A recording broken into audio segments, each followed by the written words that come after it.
First ever factory outlet, Chandanagar, Mukunda Jewelers, opening soon. No making charges. ఓసారి ఇటురా.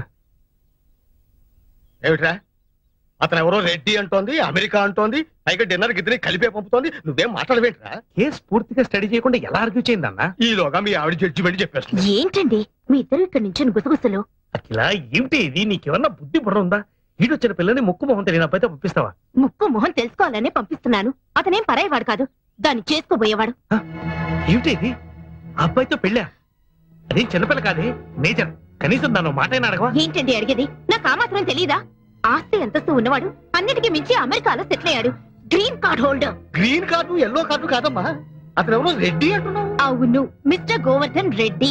ఏంటట? కాదమ్మా, అతనికి మన కులగోత్రాల గురించేగా. చూడండి, మీరు మీ కాలపు చాదస్తాలు వేరు. ఇది 21st సెంచరీ. కాలం ఎంత ఫాస్ట్ గా మారుతుందో మనం అంత ఫాస్ట్ గా ఆలోచించడం మంచిది. అది కాదమ్మా. ఇంక ఈ విషయంలో ఎవరు ఏం మాట్లాడడానికి లేదు. అబ్బాయికి అమ్మాయి నచ్చితే ఎవరికి ఎన్ని అభ్యంతరాలున్నా ఈ పెళ్లి జరిపిస్తాను. Mind it. ఇలాంటి పెంకి ఘటాన్ని కట్టబెట్టాం, అనుభవించు. శ్రీమన్ మనోహర సురాగిణి దివ్యమూర్తే గంధర్వ కిన్నెర సురాచిత గీత కీర్తే సామాధి మంత్ర పరివేష్టిత శుభ్రదీప్తే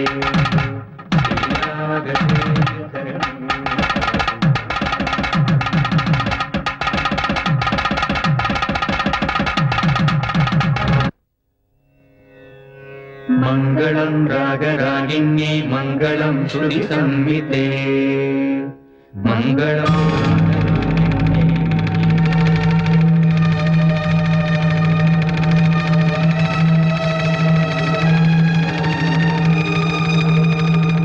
మీకు శుభవార్త చెప్పాలని వచ్చాం. అందుకు మీ అనుమతి, ఆశీర్వాదం కావాలి. దయచేసి మీరు ఒకసారి అలా వచ్చి కూర్చుంటే.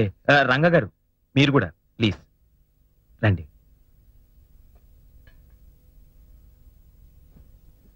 నా పేరు గోవర్ధన్.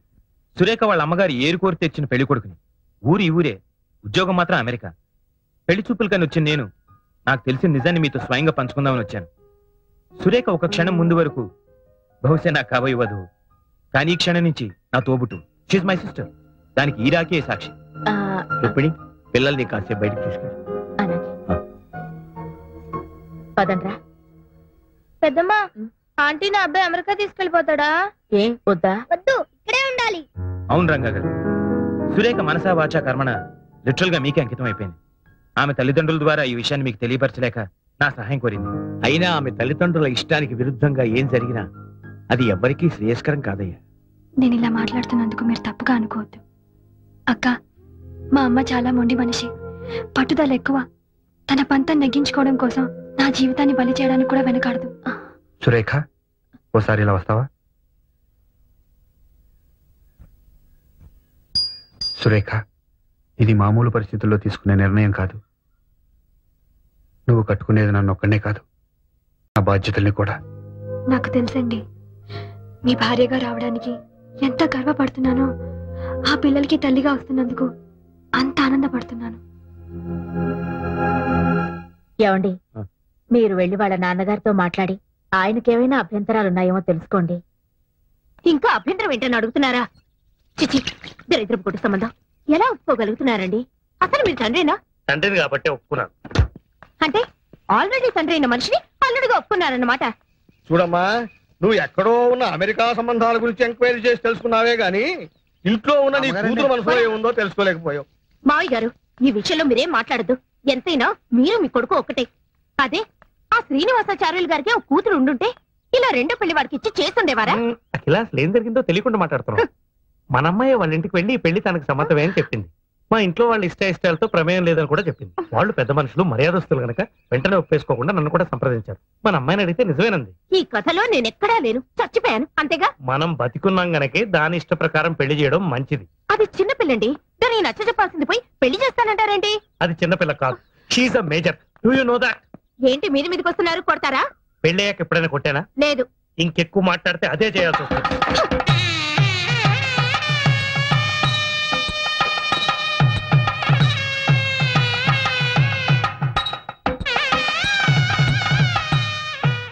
ఇవాళ నుంచి నువ్వు నిజమైన సదమ్మ అయిపోయాడు కదా, మా పెద్దమ్మ చెప్పింది. మరి నువ్వు ఇష్టయ్యవైన ఇప్పుడు నేను కావద్దా? ఒరే ఒరే ఆగరా, నేను ఆగనంటే ఆగను. మీ అమ్మ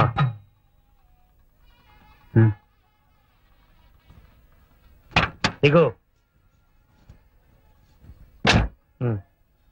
అమ్మా ఇంకా పట్టింపులు ఏమిటే? లక్షణంగా అమ్మాయిని ఆశీర్వదించక. ఎవరైనా అక్షంతలు ఇస్తేగా. ఇవిగో నమ్మ అక్షింతలు. చూడగిలా, నీ కూతుర్ని నా తోబుట్టులా చూసుకుంటాను. నీకేం దిగులు అక్కర్లేదు. త్వరగా వెళ్ళు. అయినా వాళ్ళు తలుపులు తెరక ముందే వచ్చేసి అంత మంచి పిల్ల అనిపించుకోకర్లా. ఆ టేప్ రికార్డ్ ఎందుకు చేతి మాత? కొంచెం ప్రాబ్లం వచ్చింది, రిపేర్ చేయించాలి. సైకిల్ పార్క్ చేసి వెళ్ళిపోయా. అంటే నేను నడిచి వెళ్ళాలా? లేడీస్ సైకిల్, నేను జెంట్స్.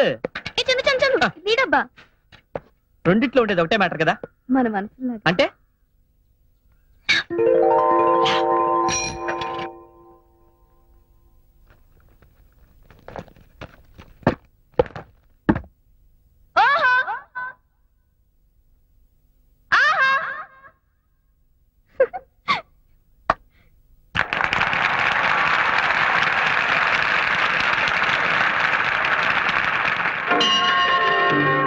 ప్రభుం ప్రాణనాథం విభుం విశ్వనాథం జగన్నాథనాథం సదానందభాజం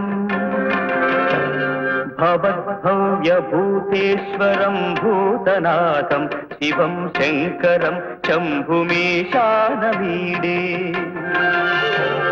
గళేరుండమాలం తనౌ సర్ప. ఏమిటమ్మా ఇది? ఇవాళ చైర్మన్ గారు వస్తారు, అందరూ అలర్ట్ గా ఉండాలని చెప్పానా? ఆఫీస్ టైంలో డాన్స్ ఏమిటి?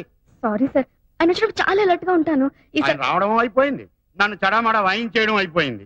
ఇక మిగిలింది నా ఉద్యోగం ఊడిపోవడమే. So sorry sir. సారీ లేదు, పూరి లేదు. నాకిద్దరు భార్యలు, 6 ఆడ సంతానం. ఈ ఉద్యోగం పోతే ముష్టెత్తుకు బతకాలి. రిజిగ్నేషన్ లెటర్ ఇస్తావో, డిస్మిసల్ లెటర్ తీసుకుంటావో. ఆయన అంత గట్టిగా కరుస్తుంటే అసలు విషయం ఏంటో చెప్పవే. ఒక ఆర్ఫనేజ్, అనాథాశ్రమం, ఉక్కుపచ్చలారని పిల్లలు.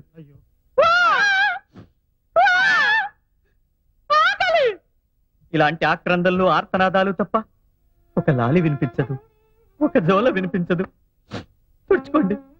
ఆ పసికందుల్ని చీకటి గదుల్లో తలుచుకుంటే నా నరాలు పట్టు తప్పిపోతున్నాయి సార్. కూర్చోండి. కూర్చోండి సార్. అనాథాశ్రమం మెరుగుపరచాలని బెనిఫిట్ షో కోసం ఈ చిరంజీవి సౌభాగ్యవతి నడుం కట్టి ముందుకొచ్చింది.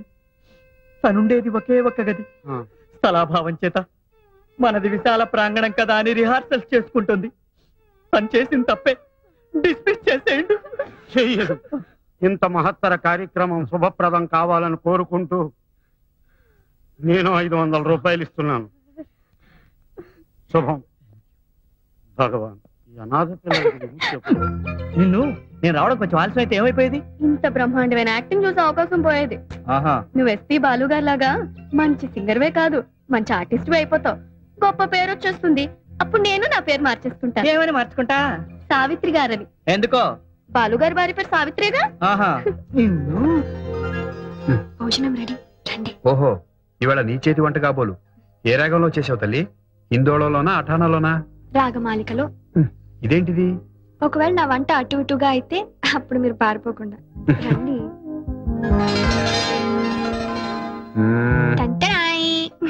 ఏమిటి ఇవన్నీ నీ 2 చేతులతో చేసినవేనా? నాకిప్పుడు 2 చేతులు కాదుగా, 4. అది సరే, చేసావో తెప్పించావో అది వేరే విషయం. గెస్టులను ఎవరినైనా పిలిచావా? ఏమండి, అక్క బావగారు పిల్లల్ని తీసుకుని కొడైకెనాల్ ఎందుకు వెళ్ళారో తెలుసా? పిల్లలకి సెలవులు ఇచ్చారు గనక. అదొక్కటే కారణం కాదు, ఇంకో కారణం ఏమిటో? మన ఇద్దరిని ఒంటరిగా వదిలేస్తే. ఒంటరిగా వదిలేస్తే?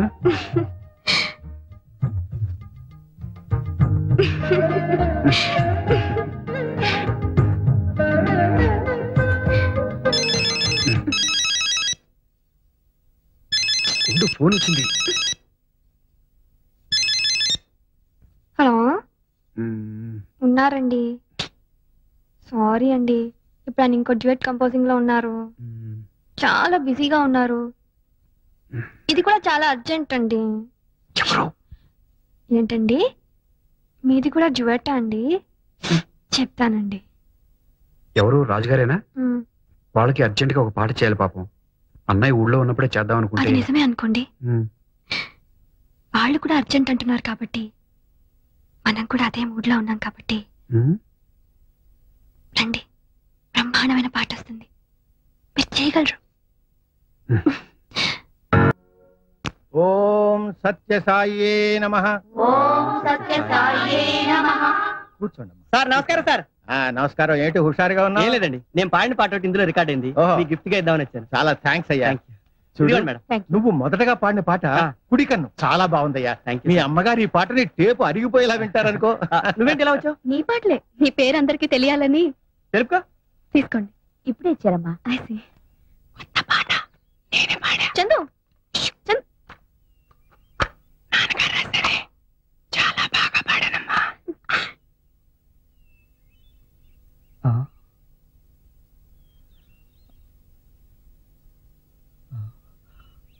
అమ్మా అమ్మా అమ్మా ఏమండి? అమ్మా ఏమండి? అమ్మా సార్, డాక్టర్ డాక్టర్ గారు, డాక్టర్. ఏమైంది చందు? ఏమైంది? నువ్వేం కంగారు పడుకో, నేను అమ్మా. చూస్తాగా. ఏమైందయ్యా? ఏమైంది?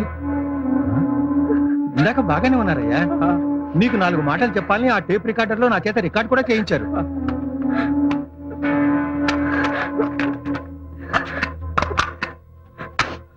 I'm sorry Chandu.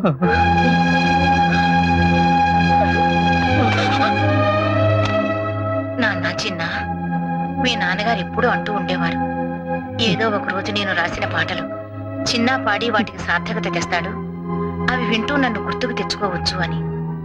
అలాగే నీ పాట వింటూ ఉంటే మీ నాన్నగారు పదే పదే గుర్తుకొచ్చారు. ఈ ఆయన గారికి దూరంగా ఉండలేనేమోనన్న భయం పట్టుకుంది నాన్న. వద్దు, అలా నువ్వు కంట తడి పెడితే మా ఇద్దరి ఆత్మలకి శాంతి ఉండదు. బిడ్డ పేగు తెంచుకుని పుడుతూనే రోధిస్తూ అందరినీ పలకరిస్తాడు. కానీ నువ్వు పుట్టగానే నీ ఏడుపు కిరకిలా నవ్వుతున్నట్టు అనిపించిందని మీ బామ్మ మురిసిపోయింది.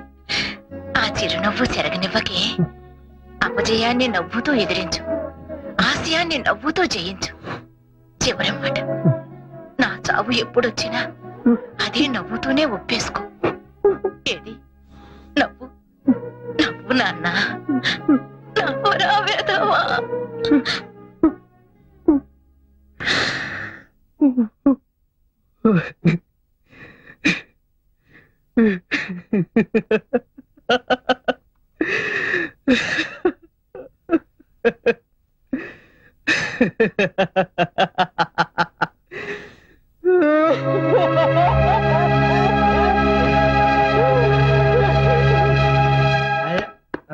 సరే, తలుపు తీవే. తలుపు తీ. ఎందుకు? అరే ఎందుకు? లోపలికి వచ్చి ఒక చెప్పు, మనకెందుకు? లోపలికి వచ్చి చెబుతా కదా. నువ్వు నేను అడిగిన డబ్బు తీసుకొచ్చిస్తేనే ఈ ఇంట్లో నీకు పుట్టగతులు. డబ్బులు ఏమని బ్యాంకులో మూసేస్తుంటే నేనెక్కడ తెచ్చేదే? తలుపు తీవే. ఇలాగే ఇక్కడ అరుస్తుంటే ముట్టున్నాను కానీ పిచ్చి కుక్కలు పైన పడి చంపేస్తాయా? అలా జరిగితే మంచిదే, నా చేతుల్లో కాకుండా పిచ్చి కుక్కల చేతుల్లో చేస్తావు. అవ్వా అవ్వా, వెధవ 1,00,000 రూపాయల కోసం మంగళసూత్రం తెచ్చుకొని ముండమంటావుటే. అంత కర్మ నాకేం పట్ల. తీసుకో నీ బోడి మంగళసూత్రం, బయటే చావు. ఏంటి చెప్పునే కాలు కింద ఉంచుకోలేనాడివి నీ పెళ్ళాన్నే ఉంచుకుంటావయ్యా? అది ఉంచుకుంది కాదురా నా పెళ్ళం. ఏమయ్యా? వస్తున్నా. ఏంటి కాంప్రమైజ్ అయ్యావా? లేదు, నువ్వు మగాడి అనిపించుకోవాలనుకుంటే ఆ డబ్బు తెచ్చి నా చేతిలో పెట్టు. అప్పుడు నా మెడ ఖాళీగా ఉంటే ఆ మంగళసూత్రం మళ్ళీ కట్టు, అంతే. ఆమె మెడలో కొత్త మంగళసూత్రం వచ్చేలోపు మీకు డబ్బొచ్చే ఉపాయం చెప్పనా? మరి ఎప్పటిదాకా ఎందుకు చెప్పలేదు? అప్పుడు అబ్బోయ్, లక్షల ఖరీదు చేసే ట్యూన్లు శ్రీరంగం బ్రదర్స్ దగ్గర బోల్డ్ ఉండుంటాయి కదా. ట్యూన్ల పుస్తకాల్ని మెయింటైన్ చేసేది నేనే. నాకే చెప్తాను. మరి ఇంకే మెల్లగా అక్కడి నుంచి మాయించేయండి. మన దగ్గర క్యాసెట్ కంపెనీ వాడు ఉన్నాడు, మంచి ధర కమ్ముదాం, ఆ తర్వాత చెరసగం పంచుకుందాం. ముందు మీద మంగళసూత్రం మీద